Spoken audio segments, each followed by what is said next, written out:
Hello everyone, welcome to our channel. In today's video, we will be discussing a very interesting topic that is often misunderstood. We will be talking about Carl Jung's theory of the shadow, also known as our hidden side. Have you ever heard of it? Let us know in the comments below. According to Carl Jung, every person has a shadow side, which is essentially the hidden part of our personality that contains all the negative traits and characteristics that we have. It includes all those repressed memories, feelings and traits that we don't want to acknowledge, because they are not aligned with the image of ourselves that we like to maintain in the eyes of other people. This can include things like anger, resentment, jealousy, or even shameful thoughts and desires. For example, if you are someone who always appears calm and polite in public, but behind closed doors you are often angry and bitter, then your shadow self might contain that anger and resentment. Or if you have a strong desire for something that you know is wrong, like wanting to cheat on your partner, your shadow self might contain that desire.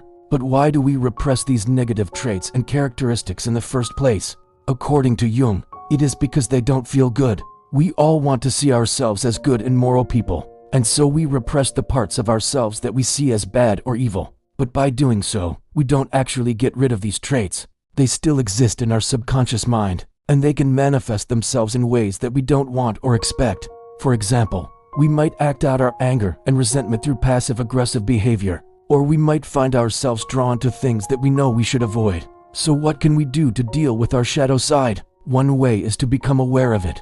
By understanding that we all have a shadow side and that it is perfectly normal to have negative traits and characteristics, we can start to accept ourselves more fully. We can also learn to recognize when these negative traits are starting to come to the surface, so that we can deal with them in a healthy way. Another way to deal with our shadow side is to integrate it into our personality. This means acknowledging these negative traits and finding ways to express them in a constructive way. For example, instead of acting out our anger in a destructive way, we can find healthy outlets for it, such as exercise or talking to a therapist. Jung believed that the shadow could also contain positive traits, such as creativity and passion. However, these traits can also be destructive if they are not properly integrated.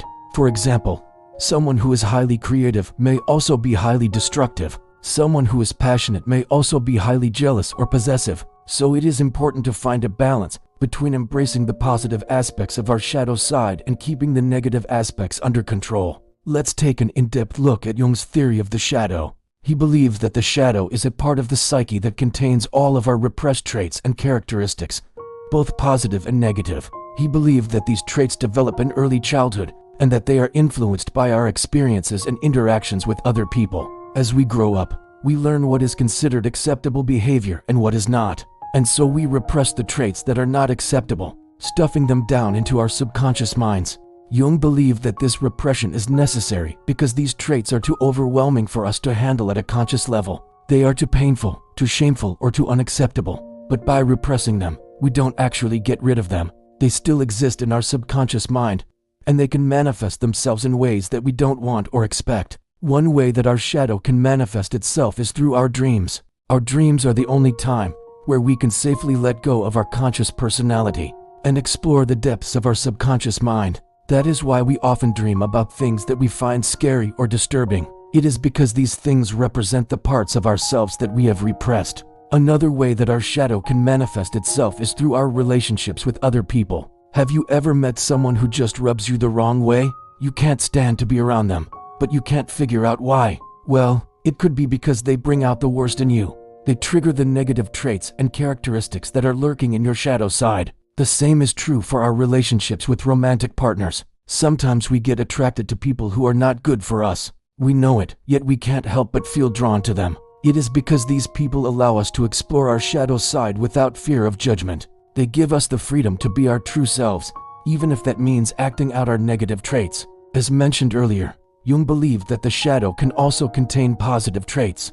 These are the traits that we repress because they are too much for us to handle consciously. For example, we might stuff down our anger because it is too painful to feel, but we might also repress our creativity because it is too overwhelming. When these positive traits are repressed, they can manifest themselves in negative ways. For example, someone who is highly creative might also be highly destructive. Someone who is passionate might also be highly jealous or possessive. So it is important to find a balance between embracing the positive aspects of our shadow side and keeping the negative aspects under control. It is important to note that Jung did not believe that we are born with a shadow side. Instead, he believed that it is something that develops over time as a result of our experiences.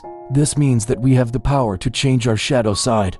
We can add to it or subtract from it depending on how we choose to behave. If we continue to repress the negative aspects of ourselves, then our shadow side will continue to grow and become more powerful. But if we integrate these negative traits into our personality, then we can weaken our shadow side and make it less likely to manifest itself in destructive ways. Now, you might be wondering why it is important to understand our shadow side. Well, for one, it can help us to become more aware of the negative traits that we are repressing.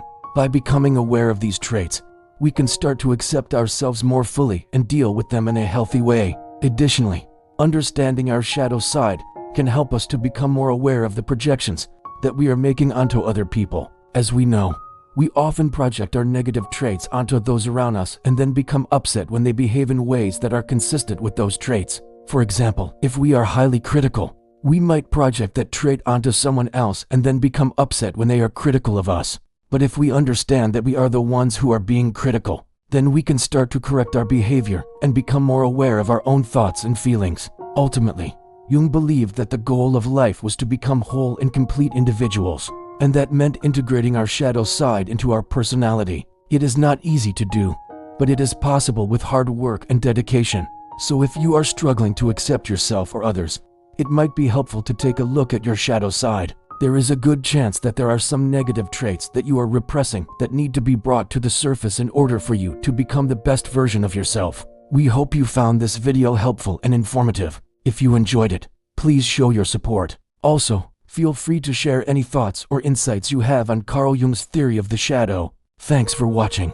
The concept of the shadow is one of the most profound and essential ideas in Carl Gustav Jung's analytical psychology. It refers to the unconscious aspect of the personality that the conscious ego does not recognize in itself, often the part we deny, repress, or reject because it conflicts with our self-image or societal expectations. Jung believed that the shadow is not inherently evil. Rather, it consists of everything that has been pushed out of awareness, both negative and potentially positive qualities. The shadow represents the dark, hidden side of the psyche, including instincts, desires, emotions, and traits we label as unacceptable. For example, aggression, jealousy, pride, and selfishness are common shadow elements. But so are unexpressed creativity, ambition, and sensitivity. Anything that we consciously disown because it feels threatening to our sense of identity tends to fall into the shadow. From childhood, we learn to adapt to family and societal norms by suppressing behaviors considered inappropriate or undesirable. Over time, these rejected aspects accumulate in the unconscious. While repression helps us fit into society, it creates an inner split, the acceptable self and the hidden self. This division often causes tension and inner conflict. Ignoring the shadow does not make it disappear. It often manifests in destructive ways such as projections, addictions, outbursts of anger, or feelings of shame. Jung warned that what we do not make conscious appears in our life as fate.